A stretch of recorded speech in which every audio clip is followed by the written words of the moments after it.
someone just drove by as I was like crying in my car, and they stopped, and I was like, oh no, he's gonna get out and see if I'm okay.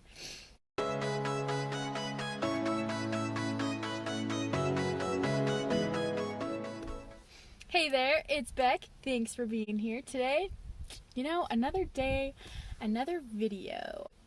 Before I get started with this video, just a little bit of background. It's gonna get heavy for a second, okay? You have been warned.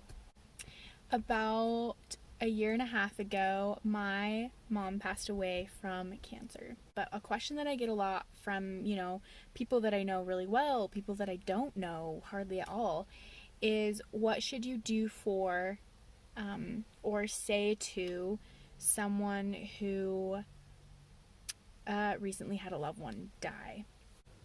I feel it's important for people to know is like, what can you do for someone who is grieving? What can you say to them that will help or maybe just like not hurt as much? Actually wrote a post about this on my blog a while ago about what you should and should not say. Do want to go over things that you can do, and I will touch a little bit on things that people say. Obviously everyone's experience is going to be different. Some people are going to have different opinions and feelings than I do, so I just want to share with you my experiences. I want to share with you things that people did that really impacted me during that very difficult time in my life, and things that still impact me.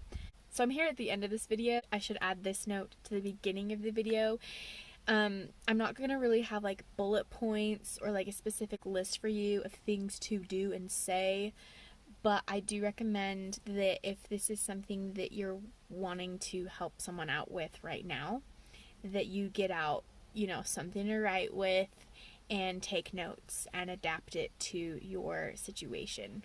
I do want to touch a little bit on what you should and shouldn't say during a time of mourning. And this could be, maybe their loved one is still sick and has not died, or maybe, they recently are experiencing a death of a close loved one. Never, just please refrain. I know this is the first thing that you want to say, but please never say sorry for your loss or my condolences. These are very cliche things to say, and I get it. I get that you don't know what to say, and so that's the first thing that you go to. And I get that even when you say it, you probably mean it.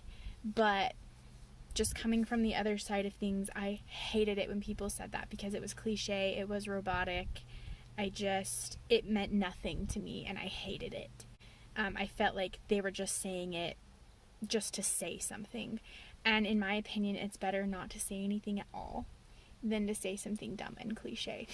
Like, even just the other day, my sister said to me, I don't want to say anything stupid and cliche, so I won't. And she didn't say anything. She just said, I love you, which I honestly prefer that to, it's gonna be okay. Like, don't pretend to know how they feel either. Let's say you are talking to someone whose mom died. Even if your own mother died, don't pretend to know how they're feeling. You don't know what their relationship was with that person. You don't know what it looked like to watch them die or to have them die suddenly and not get to say goodbye. There's just so many things that go into it. Everybody's experience is so different, and even though my own mother has died, I don't pretend to know how other people are feeling when their moms die, because everybody feels things so differently. Everyone's experience is so different. This is one that's really hard. It's another cliche thing that I hate, and I know that a lot of people mean well when they say it, but I hated it when people would say, I'm here if you need a shoulder to cry on. Chances are, if you are someone's shoulder to cry on, they already know that, and you don't need to tell them. And I did go over these in my blog, and I'm going over them again in this video. It's fine. I hate it when people say she's watching over you, she's with you, like, I can feel her spirit. I hate that. Please do not say that. First of all, don't assume that you know what someone else believes. Even if they're Christian or whatever, don't assume that they believe that the spirits of the people we love are still here when they die, or, just don't assume beliefs. I never felt her presence, her spirit, whatever you want to call it. And so when people say, I know that she's with you, it's like, almost a slap in the face. And I know that it sounds like it should be so comforting, but at least for me, it's just not. Okay, so just a couple tips on what to say, since I told you a bunch of things not to say. Things that I loved, when people would point out qualities that I had that my mom also had. This could be dangerous. Only do this if you know that the relationship between the person you're talking to and the person who died was strong. If I did not have a good relationship with my mom and people were telling me, oh, you're like your mom in this way, I might hate that. I might think, well, I don't want to be like my mom, you know? In my case, I do. So I love it when people tell me that I have similar qualities.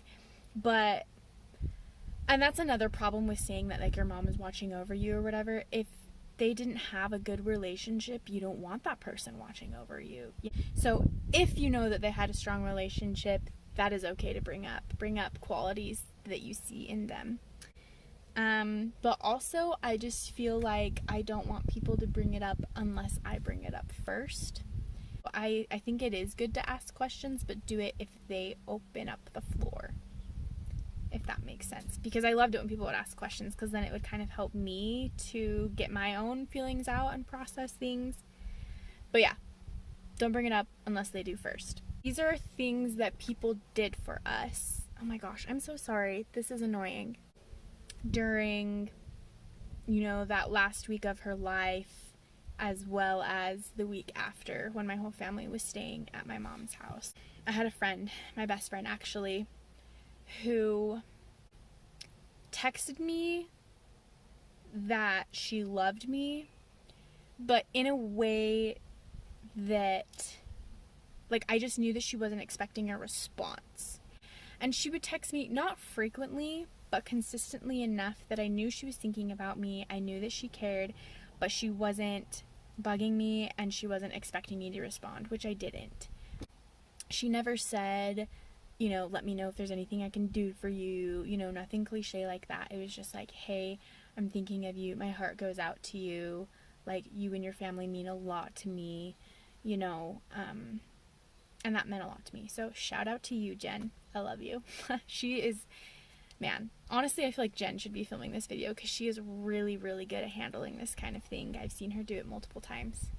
And then Jen's mom. I absolutely love this. To have flowers all over the house and to just watch these flowers wither and die like I watched my mom wither and die. I hated it.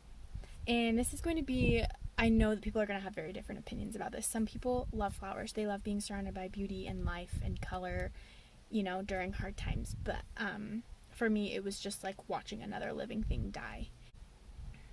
I love what Jen's mom did. Jen's mom came to our house. Oh my gosh. The wind. Jen's mom came to the house. She didn't ring the doorbell. She didn't knock.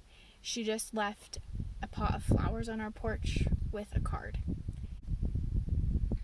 I loved that. I might tear up a few times in this video. I'm not a sad crier. I'm a happy crier. I cry when people do really thoughtful, meaningful things for me or my family members. So sorry about that. First of all, I do love that she didn't knock.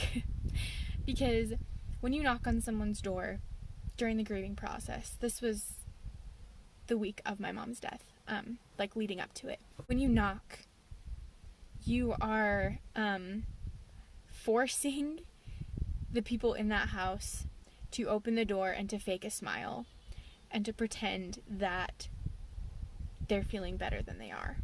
I love that they were porch flowers. That they didn't just have to wither and die in our house. They stayed alive for a long time, and they were just so cute sitting by our door. And then she also left us a letter. I'm so sorry. She basically just wrote a note to my mom, and we were able to read it to her by her bed, and I don't know if she understood or heard any of it. She was so incoherent, but that was it. Good job. She nailed that. Don't ask if they need anything. That's the worst question. Even if we need something, we're not going to tell you. So just don't ask. Just do something. I don't know how she did it. But just the perfect time every time she would bring by food. She knew that we had a lot of people staying in our house that 2 weeks, and that we're just so busy, like, trying to spend time with my mom and, like, stressed, that she was like, I know that you're probably not thinking about, like, meals. So she just brought us, like, bags of food from Costco, like pre-made sandwiches and things, and she always knew what to bring and when to bring it. I feel like that really is a gift. That is a superpower right there. A superpower that I wish that I had.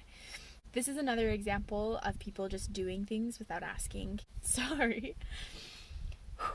Some ladies in our neighborhood came by and washed all of our windows. Sorry. This was before my mom had died, but she was very sick. Janet, our neighbor Janet, still had curlers in her hair. Some cousins of mine, they're not even my cousins, but they're my siblings' cousins. They did a 12 Days of Christmas package for us. It was the first Christmas without our mom, and they sent each of us siblings a box of gifts, one to open each day, the 12 days before Christmas. It was just, like, really, really, really cute. But yeah, that was a really, really sweet gift. My brother had some friends from Chicago who sent us deep dish pizza. Like, they mailed us a Chicago pizza.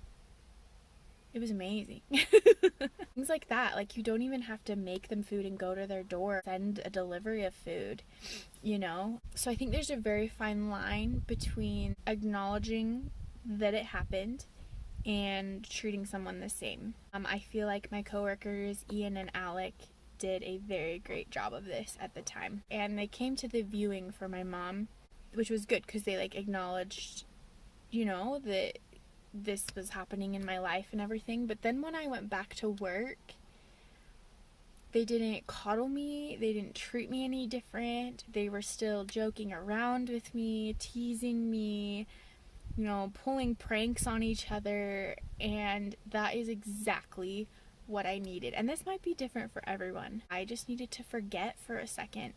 It really meant a lot to me, so shout out to Ian and Alec for that. It is hard to tell what someone needs, and instead of asking what do you need, give them options. If you know that they're struggling with something, just straight up ask them. Do you need someone to talk to? Do you need to be alone? Or do you need a distraction? So yeah, don't say, what can I do for you? Don't say that, because 99% of the time, they're probably going to say, I'm fine. Last but not least, I want to talk about Jen and Subin. And so after the funeral, I remember we were standing outside waiting to go to the burial plot.